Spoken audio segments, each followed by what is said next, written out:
সিংহ এবং ইঁদুরের গল্প। একটি শান্ত জঙ্গলে লম্বা গাছের ছায়ায় একটি শক্তিশালী সিংহ ঘুমাচ্ছিল।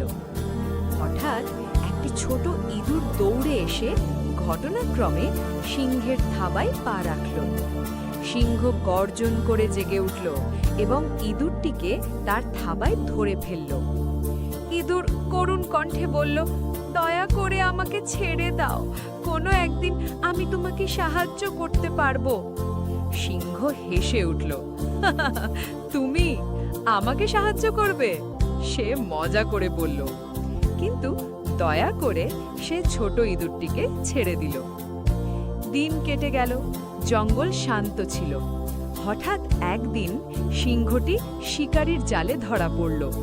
সে সাহায্যের জন্য গর্জন করতে লাগলো, মুক্ত হওয়ার জন্য সংগ্রাম করতে লাগলো। ছোট ইঁদুরটি সিংহের চিৎকার শুনতে পেল। দ্বিতীয়বার চিন্তা না করে সে গর্জনের শব্দ লক্ষ্য করে সাহায্যের জন্য ছুটে গেল।